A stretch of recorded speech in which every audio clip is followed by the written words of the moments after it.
ED CBI సంబంధించి liquor scam విషయానికి వద్దాం. కవితను పార్లమెంట్ ఎలక్షన్స్లో లబ్ధి పొందేందుకు అరెస్ట్ చేశారంటే సూటిగా మీరు ఏం చెప్తారు? 100% అవాస్తవం అని చెప్తాను. ఇవ్వాల్సినంత స్పెసిఫిక్గా టైం ఇచ్చిర్రు, ఇవ్వాల్సినన్నిసార్లు సమన్లు ఇచ్చిర్రు, రమ్మని పిలిచినారు. వారు దాన్ని రెఫ్యూజ్ చేసినప్పుడు తప్పనిసరి పరిస్థితి లాస్ట్ మార్చ్లో క్వశ్చన్ చేశారు కవితను, ఇప్పుడు మార్చ్లో అరెస్ట్ చేశారు. సంవత్సరం టైం ఎందుకు పట్టింది? కేజ్రీవాల్ గారిని అరెస్ట్ చేసిరు కదా, 8 సార్లు ఇచ్చిన తర్వాత ఆయన రాకపోతే కోర్టుకు అనుమతి తీసుకొని చేసిరు కదా. ఇంకొక ముఖ్యమంత్రి గారు సోరెన్ గారు కవిత వచ్చింది, కవిత సమన్లు రెస్పెక్ట్ చేసింది, చేయలేదు చేయలేదు అంటున్నా. మార్చిలో అటెండ్ అయితే మళ్ళీ మార్చి దాకా ఎందుకు పోలేదు? ఎన్నిసార్లు ఇచ్చారు సమన్? కోర్టు ఇచ్చింది, సుప్రీంకోర్టు చెప్పింది, సుప్రీంకోర్టు చెప్పింది, చెప్పలేదు. అది మీడియాలో సుప్రీంకోర్టు ముందు మీడియాలో రాసుకున్నారు, అంగీకరించలేదు, అఫిడవిట్ ఇవ్వలేదు, ఇవన్నీ తప్పుడు వార్తలు. అదే చెప్తా ఉన్నా. అంగీకరిస్తే సుప్రీంకోర్టు ప్రొటెక్షన్ ఉందని చెప్పింది. అది కవిత 100 మాట్లాడుతుందండి, భరత్ గారు 100 మాట్లాడతారు వారి ఛానల్లో కూర్చొని. Where is the return order అంటున్నా. సుప్రీంకోర్టు కవితను అరెస్ట్ చేయొద్దు ఆర్డర్ ఇచ్చిందా? చూపెట్టురి. ఉంటే ఎట్లా అరెస్ట్ చేస్తారు భరత్ గారు? మీరు బడే మాట్లాడుతారు. అంతా కూడా ఒక డ్రామా అని రేవంత్ రెడ్డి అంటారు. ఓటుకు నోటు కేసులో 2015లో ముద్దాయిగా దొరికిరు రేవంత్ రెడ్డి గారు. 2015 నుంచి 2013 డిసెంబర్ 3 దాకా కేసీఆర్ గవర్నమెంటే ఉంది. ఎందుకు రేవంత్ రెడ్డి కేసు ట్రయల్ నడవలేదు? ఎందుకు శిక్ష ఏడ నడిచింది? ఎన్ని నడుస్తుంది? పోయిన మార్చికి ఈ మార్చికి వస్తే కవిత కేసీఆర్ మధ్య కూడా మ్యాచ్ ఫిక్సింగ్ ఉందంటారా? కేసీఆర్ మధ్యలో ఉందా, కవిత మధ్యలో ఉందా, హరీష్ మధ్యలో ఉందా? నాకేం తెలిసి పడతాను. My question is straight. 2015లో మీరే చూపెట్టారు కదా టీవీలలో, ఇప్పుడు కూడా మాట్లాడతారు కదా పట్టపగలు దొరికిన దొంగ అని. దొంగకి ఎందుకు శిక్ష చేయలేదు మీరు? 2015 నుంచి 2023 8 సంవత్సరాలు భరత్ గారు. 8 ఏళ్ళు ఒక్కడికి ముందుకు ఎందుకోలే? ఒక్క సాక్షిని ఎందుకు విచారించలేదు? ఎందుకు మరి ఆయన దొంగతనం చేస్తే ఆయన ఎందుకు శిక్షించలేదు బీఆర్ఎస్? దానికి సమాధానం. కవిత అరెస్ట్ విషయంలో బీఆర్ఎస్ బీజేపీ మధ్య అండర్స్టాండింగ్ ఉంది, అందుకనే కేసీఆర్ డైరెక్ట్ గా ఇన్నిసార్లు మాట్లాడుతున్నారు కానీ తన కుమార్తెను అరెస్ట్ చేసిన విషయంలో ఒక్కసారి కూడా బీజేపీ మీద వ్యతిరేకంగా మాట్లాడలేదు. ఈ ఎలక్షన్స్ అయిపోగానే ఆమె రిలీజ్ చేస్తారు. ఏం మాట్లాడమంటారు? మాట్లాడమంటారంటే నాకు తెలియదు, చెప్పు. మీరు రాసి మాట్లాడమంటారు. ఏం మాట్లాడతారు? బిడ్డ తప్పు చేసి రెడ్ హ్యాండెడ్గా దొరికిందని పోలీసులు పట్టుకుపోయారు. ఏం మాట్లాడాలి? ఒక బాధ్యత గల ముఖ్యమంత్రిగా, ఒక తండ్రి ఏం మాట్లాడాలి చెప్పుండ్రి. రెడ్ హ్యాండెడ్ ఎక్కడ దొరికింది? ఏముంది ఎవిడెన్స్? ఏది? కవిత అకౌంట్లో ఏమన్నా క్యాష్ ఏమైనా పడ్డాయా? దొంగతనం చేసిన వాళ్ళంతా తీసుకుపోయి బ్యాంక్ అకౌంట్లలో పెట్టుకోరు భరత్ గారు. ఎక్కడెక్కడ భూములు కొన్నారు, ఎక్కడెక్కడ ఎవరితో ఏం మాట్లాడారు, అవన్నీ ఆధారం లేకుండా దొరకబడితే ఆధారాలు దొరకబట్టడానికి సంవత్సరం టైం పడుతుంది. మరి 2015లో దొరికినటువంటి ఎమ్మెల్సీ అప్పటి ఎమ్మెల్యే రేవంత్ రెడ్డికి అరెస్ట్ చేశారు ట్రయల్. బట్ ఇది కూడా అంతే కదా. అంటే మీరు మాగుంటా కన్ఫెషన్ ఎప్పుడు చేసిండ్రు? ఒక్కొక్క నేరస్తుడు అంగీకరించుకుంటూ పోతున్నాడు. డాట్స్ అన్ని కనెక్ట్ కావాలి కదా. వైట్ కాలర్ అఫెన్స్ కి రెడీమేడ్గా దొంగతనం చేసిన దొంగకి మధ్యలో ఒకటే తేడా ఉంటుంది. సంవత్సరం టైం పడుతుంది. ఎందుకు పట్టది? జయలలిత కేసు ఇన్వెస్టిగేషన్ జడ్జ్మెంట్ రావడానికి 18 ఏళ్ళు పట్టింది. ఈడీ ఇన్వెస్టిగేషన్ ఇంత టైం ఎందుకు పడుతుంది? అరే మీరెవరు ఉంటుంది అడగడానికి? నాకు ఆధారాలు దొరికితే నేను అరెస్ట్ చేస్తాను. పోలీస్ ఆఫీసర్ని ఇయ్యాలని అరెస్ట్ చేయి, రేపు అరెస్ట్ చేయని క్వశ్చన్ చేసే అధికారం మీకు ఎక్కడిది? ఆధారాలు లేకుండా అరెస్ట్ చేస్తే కోర్టు ఊరుకుంటుందా? వాళ్ళకి కావాల్సిన బ్లాక్మెయిల్ చేయడానికి యూజ్ చేసుకోవట్లేదా? ఈడీ ఆఫీసర్కి బ్లాక్మెయిల్ ఏముంటుంది? ఈడీ ఆఫీసర్ కాదు, బీజేపీకి ఏం సంబంధం? బీజేపీకి కవిత అరెస్ట్కి ఏం సంబంధం? మరి మీరే కదా చర్లపల్లి జైల్లో రెడీ అవుతుంది, లేకపోతే అక్కడ తిహార్ జైల్లో ప్రత్యేక రెడీ అవుతుందని మీరు ఒక మాట మాట్లాడితే మేము ఒక మాట మాట్లాడతాం కదా భరత్ గారు. ఎందుకు మాట్లాడకుండా ఉంటాం? మీకు సంబంధం లేదే మీరు కామెంట్ చేశారు. మార్చి అరెస్ట్ అవుతారు, ఎల్లుండి అరెస్ట్ అవుతారని ఎప్పుడు మాట్లాడలేదు. అది మీడియా ఫస్ట్ అసలు కవిత రోల్ ఉందని చెప్పింది బీజేపీ లీడర్ సిడి కాదు, ప్రవేశ్ వర్మ. అవును సార్, వాళ్ళకి అక్కడ సీసీటీవీలలో వారు చూసినప్పుడు అక్కడ హోటల్లో వాళ్ళకు సీసీటీవీలు ఎందుకు దొరకదు? బీజేపీ లీడర్కి ఎట్లా దొరుకుతుంది? మీకు కూడా దొరుకుతుంది. ఎట్లా ఇచ్చారు? మీ ఇంటి దగ్గర సీసీటీవీ పెట్టుకున్నారంటే, కెమెరా పెట్టుకున్నారు అనుకోని, ఆ రోడ్ ఏమిటి పోయి ఎవరు వస్తారు ఎవరు పోతారు మీకు యాక్సెస్ దొరుకుతుంది. ఆ హోటల్ ఔరంగజేబ్ రోడ్లో హోటల్ ఉంటుంది.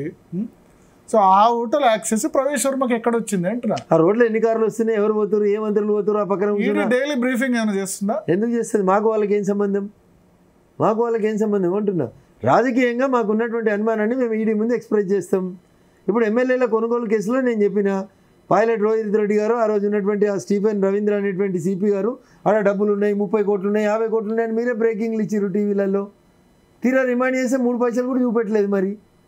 మరి ఏంది అది? సో నా ఇన్వెస్టిగేషన్ని చేయనియాలి ఫేర్గా. దాన్ని జరుగుతున్నప్పుడు దాని మీద చేస్తే సరే. ఇవాళ అంత ఏప్రిల్ ఉగాది ముందు మనం మాట్లాడుతున్నాం. ఈ కేసులో కవిత కన్విక్ట్ అవుతుందా, లేకపోతే ఇది కూడా వాషింగ్ పౌడర్ నిర్మా అవుతుందా? నేను పబ్లిక్ ప్రాసిక్యూటర్ని కాదు, కవిత తరఫున అడ్వకేట్ని కాదు. ఆ రెండిట్లో ఏదో ఒక బాధ్యత రాకుంటే నేను డెఫినెట్గా చెప్తాను. లేదా మొత్తం కేసు ఫైల్ తెచ్చి కేసు స్ట్రాంగ్ ఉందా, నీకుందా, 100% కన్విక్ట్ దాకా పోతుందా, కన్విక్షన్ దాకా పోతుందా, లేకపోతే కాంప్రమైజ్ అయిపోతుంది, పోతుంది 100% కన్విక్షన్ దాకా పోతుంది నా అంచనా ప్రకారం. అరవింద్ కేజ్రీవాల్ ఓ కేసులో 10 మంది ముద్దాయిలు వస్తున్నప్పుడు ఆ నేరం ఎట్లా పోతుంది, ఎవరెవరు కన్ఫ్యూజ్ అవుతారు, ఎవరెవరు సరెండర్ అవుతారు, ఎవరెవరు అప్రూవర్ అవుతారు, ఇంకా చాలా విషయాలు చూడాలి. బీజేపీ లీడర్ కాదు, క్రిమినల్ లాయర్ గా, అడ్వకేట్ గా. అందుకనే చెప్తున్నారు కేసు సాక్ష్యాధారాలు మన ముందు లేకపోతే మనం ఏం చెప్పడానికి కూడా రాదన్నా. ఇట్ టేక్స్ టైం అంటున్నాను నేను. కోర్టులో పెట్టినటువంటి ఎవిడెన్సెస్ అన్ని కూడా ట్రయల్ అయిన తర్వాత ఏం సాధించారు నేను అదే చెప్తా ఉన్నా. ఎవరినో అరెస్ట్ చేయడం వల్ల బీజేపీకి ఏం సంబంధం ఉండదు. కవితను అరెస్ట్ చేసినా, అరవింద్ కేజ్రీవాల్ అరెస్ట్ చేసినా మాకేం సంబంధం లేదు. ఎలక్షన్ మొత్తాన్ని బీజేపీ కంట్రోల్, ఇది ఒక ఫార్స్ ఎలక్షన్ అంటారు. ఎలక్ట్రల్ బాండ్స్ ఒకవైపు, అరవింద్ కేజ్రీవాల్ అరెస్ట్ ఒకవైపు, జార్ఖండ్ ముఖ్యమంత్రి అరెస్ట్ ఒకవైపు, ఈసీ వన్ సైడెడ్గా చేస్తుందని ఒకవైపు, ఈవీఎంల గురించి మాట్లాడుతూ ఇంకోవైపు. అనే నవాళ్ళ ఏడవాళ్ళని అర్థం కాని స్థితి ఇది. మీ దగ్గర సబ్జెక్ట్ లేదు, మీకు ఏం చెప్పాలో తెలుస్తలేదు. ఒకవేళ మేము ఈవీఎంలను ట్యాంపర్ చేసే అవకాశం భారత ప్రభుత్వానికి ఉంటే 2014లో భారత పార్లమెంట్కి ఎన్నికలు జరిగినాయి. కాంగ్రెస్ పార్టీ యూపీఏ ప్రభుత్వం అధికారంలో ఉంది. ఎందుకు మరి నరేంద్ర మోడీ గారికి 273 సీట్లతోటి సోలోగా ఎట్లా గెలిచి వస్తారు? కర్ణాటకలో మొన్న ఎలక్షన్ జరిగింది. కర్ణాటకలో బీజేపీ ప్రభుత్వం అధికారంలో ఉన్నప్పుడే ఎన్నికలు జరిగినాయి. ఒకవేళ ట్యాంపరింగ్ చేయడానికి అవకాశం ఉంటే బీజేపీ ఉంటుంది, కానీ కాంగ్రెస్ ఎట్లా వస్తుంది? వీవీప్యాట్స్ పూర్తిగా లెక్కించాలని వాళ్ళు అడుగుతున్నారు. అన్న వీవీప్యాట్లు కాకపోతే అన్ని తీసేసి బ్యాలెట్ పేపర్ లెక్కిస్తున్నారు. కాంగ్రెస్ మేనిఫెస్టోలో పెట్టారు. అరే అన్న ఒక నిమిషం అన్న, ఆడలేక మధ్యలో ఒకటి తప్పితే ఏం లేదు. ఎవరు తెచ్చిరన్న ఈవీఎంలు? ఎప్పుడు ఇంట్రడ్యూస్ అయినాయి? మేము వచ్చినాక మేము ఈవీఎంలను కొనుగోలు చేసి మేము పెట్టినామా? మీరు కూడా ఆరోపణ, అద్వానీ కూడా ఆరోపణ చేశారు. ఏం చెప్తా ఉన్నాను, అన్ని రాజకీయ పార్టీలు కోరుకుంటే భారత పార్లమెంట్ చట్టం చేస్తే ఈవీఎంలు రద్దు అయిపోతాయి. ఎందుకు టెన్షన్? బ్యాలెట్లు పెట్టి కౌంట్ చేద్దాం. దానికి ఇంకా మళ్ళీ వీవీప్యాట్లు బ్యాలెట్లు 2 సెపరేట్ కౌంట్ చేసిన ఎందుకన్నా? ప్రశాంతంగా 2 రోజులు కౌంట్ చేద్దాం, తొందర ఏముంది? 2 నెలలు జరిగిన ఎన్నికల ప్రాసెస్ని అన్ని పొలిటికల్ పార్టీస్ డిమాండ్ చేసి భారత పార్లమెంట్ చట్టం చేస్తే అదే రకంగా పోదాం. టెక్నాలజీ వద్దంటారు మీరే, మళ్ళీ మేమే కంప్యూటర్లు తెచ్చినాం, మా రాజీవ్ గాంధీ గారే తెచ్చిరని చెప్తారు. 2 మీరే చెప్తే ఎట్లన్నా? లిక్కర్ స్కామ్కి సంబంధించి ఫెయిర్ ఇన్వెస్టిగేషన్ కనుక జరుగుతాయి అంటే, అరవింద్ కేజ్రీవాల్ అన్నది యాంటీ కరప్షన్ మూవ్మెంట్ నుంచి ఆయన వచ్చారు. ఇప్పుడు ఆయన అరెస్ట్ చేయడం ద్వారా మీరు ఎటువంటి సిగ్నల్ పంపిస్తున్నారు?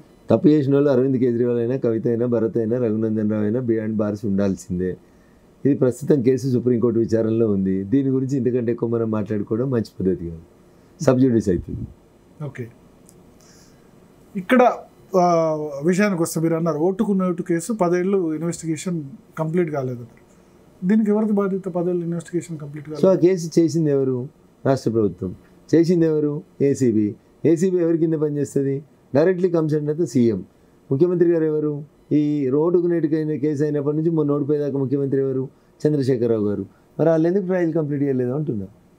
నిన్న రేవంత్ రెడ్డి మాట్లాడుతూ చర్లపల్లి జైల్లో రెడీ చేస్తున్నాం 2 BHK, జైల్లో చిప్పకూడు తినిపిస్తామని అంటారు కేసీఆర్కు. మేబీ ఆయన ఫోన్ ట్యాపింగ్ కేసు లేకపోతే కాళేశ్వరం అంటారు. అవుతుంది అనుకుంటారా మీరు? ఇది అవుతుంది. ఎందుకు? ప్రభుత్వం ఇంట్రెస్ట్ తీసుకొని పోలీస్ ఆఫీసర్లు కరెక్ట్ పని చేస్తే డెఫినెట్గా అవుతుంది. అంత బహిరంగంగా వాళ్ళు ఒప్పుకుంటారు కదా పోలీసు వాళ్ళు మేము ట్యాప్ చేసినామని. నేను ఇప్పటికే అరెస్ట్ చేయాలంటున్నా. అసలు ఈ ఎన్నికలలో పార్టీ గుర్తింపే ఉందో అంటున్నా.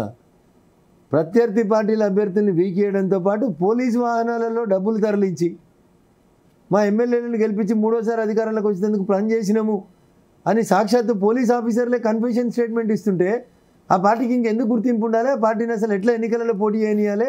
మొన్న గెలిచిన ఎమ్మెల్యేల పదవులు ఎందుకు ఉంచాలి? Election commission has to think over it అన్నా. ప్రజాస్వామ్యాన్ని పరిరక్షించాలి కదా. ఇదే పని మేము చేసి ఉంటే మీరు పరిరక్షణ అంటే టీఆర్ఎస్ రద్దు చేస్తే ప్రజాస్వామ్య పరిరక్షణ, ఆపోజిషన్ కూడా ఉండాలి కదా. ఏం మాట్లాడితే భరతన్నా? నేనేం చెప్పినా నీకు? అధికారిక పోలీసు వాహనాలలో టాస్క్ ఫోర్స్ వాళ్ళు పోయి ఎవరు ఎమ్మెల్యే గెలవాలని ఆ ఎమ్మెల్యేకి 20 కోట్లు 30 కోట్లు దగ్గరుండి పోలీసు వాళ్ళు వంచుతుంటే అది అపోజిషన్ పార్టీ, దాని ఇంకా బతకాలని నువ్వు కోరుకుంటున్నావా? ఇదా ప్రజాస్వామ్యం? ఇట్లా వంచుకుంటూ పోతుంటే మరి అధికార పార్టీలుగా మాలాంటి బక్కపల్లిలో ఎట్లా బతుకుతాడన్నా?